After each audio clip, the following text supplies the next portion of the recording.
South Africa, Bafana must officially withdraw. It is not safe to go to America. 9 African countries made history when they all qualified for the 2026 World Cup at the same time.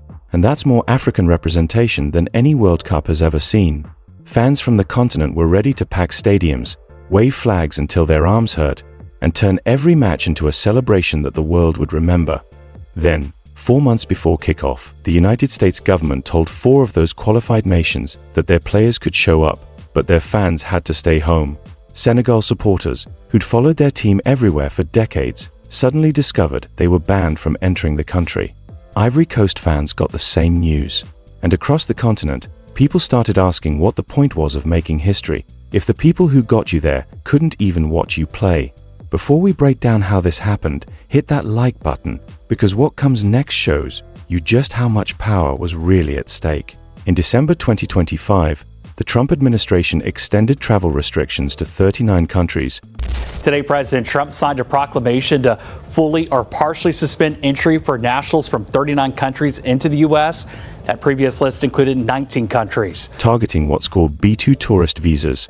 That's exactly what regular people need to visit the U.S. and watch a football match. Players and coaches get in fine with different documentation.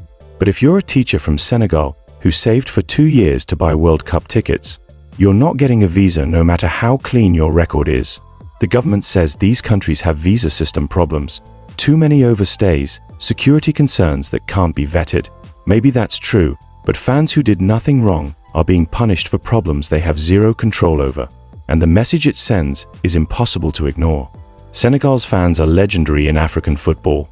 They travel everywhere, they're loud, they create the kind of atmosphere that makes matches feel like more than just games. They reached the Africa Cup final, they have stars playing across Europe's top leagues, and they were ready to turn 2026 into a celebration of Senegalese football, until the ban dropped and suddenly they're watching from home while their team plays in half-empty American stadiums. At the Africa Cup of Nations in Morocco, Senegalese supporters told reporters they couldn't understand why the American president would want teams from certain countries not to take part in the World Cup. Ivory Coast's coach tried to sound optimistic, pointing to visa challenges at the Africa Cup of Nations that worked out. However, that comparison doesn't hold up because Morocco wanted African fans in their country, whereas the United States just passed laws specifically designed to keep certain people out. Some Ivory Coast players tried to focus on football, saying they can play without supporters and that winning is what matters most. You can understand where they're coming from. They just want to play the sport they've dedicated their lives to.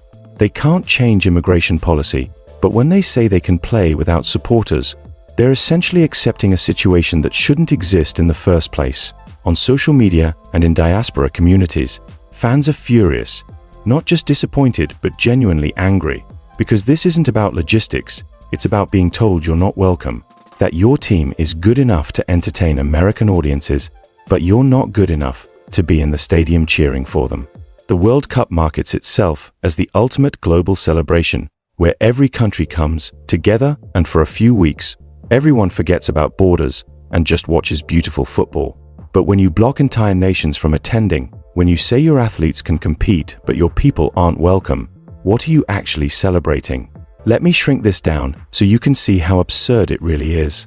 Imagine your school puts on a massive talent show, your best friend is performing, you're incredibly proud. Then the school announces that only kids from certain neighborhoods can buy tickets, and yours isn't on the list.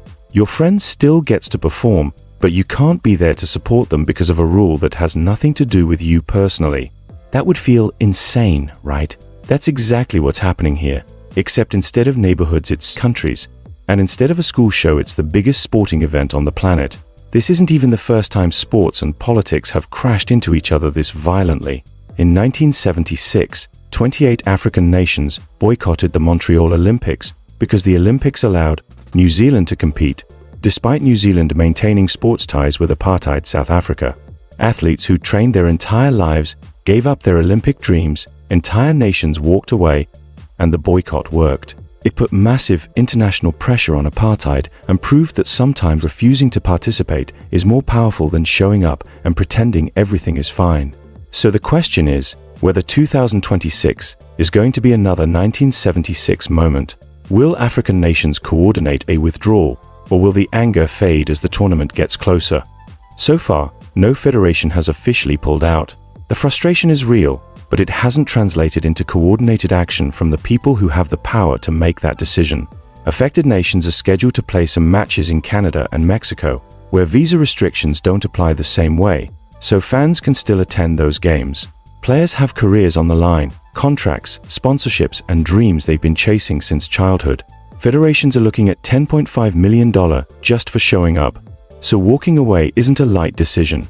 FIFA introduced something called the FIFA Pass system to prioritize visa appointments for ticket holders. For those who intend to join us for the World Cup, I strongly encourage you to apply right away. We're also creating what we're calling the FIFA Prioritized Appointment Scheduling System. That's a hard one for most people to remember, but it's there nevertheless. And this will allow World Cup.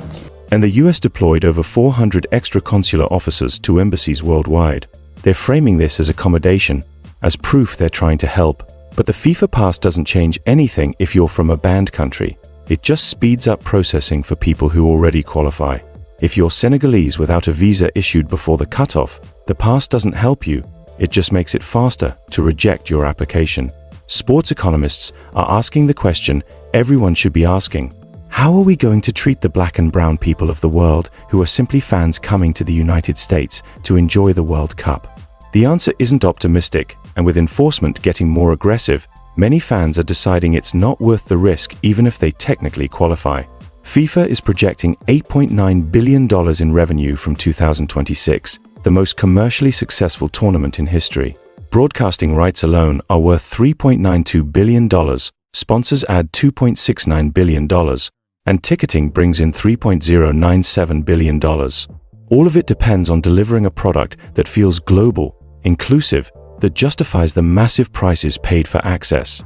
But if stadiums are half empty because fan bases are locked out, what has FIFA actually sold? Africa represents a massive and growing football market. The expansion to 48 teams was designed specifically to increase African DA representation because FIFA understands the talent pipeline and commercial potential. If African nations start feeling disrespected, like their participation is tolerated but not valued, the consequences will go way beyond 2026. FIFA legitimacy as a global institution depends on being seen as representative, not selective. No federation has withdrawn, and momentum is incredibly hard to stop once fixtures are locked in. But the anger is real, the sense of exclusion is real, and the question isn't whether African teams will show up. It's whether their presence legitimizes a system that treats their supporters as unwelcome. The uncomfortable truth nobody at FIFA wants to address is that they sold this tournament as global unity. But unity requires access. When access gets denied based on nationality, when fans are told their teams are good enough, but they're not, the entire premise collapses into exclusion with better marketing. This isn't just about 2026. It's about what message gets sent when global institutions host events in countries that actively restrict who can attend. It's about whether soft power can survive policies that alienate entire regions. And it's about whether African nations, after decades fighting for representation in global sports, after finally achieving record qualification, will decide that representation without dignity isn't representation at all. So the question remains, is this symbolic backlash that will fade when matches start, or is this the moment when African nations realize that absence might send a more powerful message than participation ever could? Thanks for watching.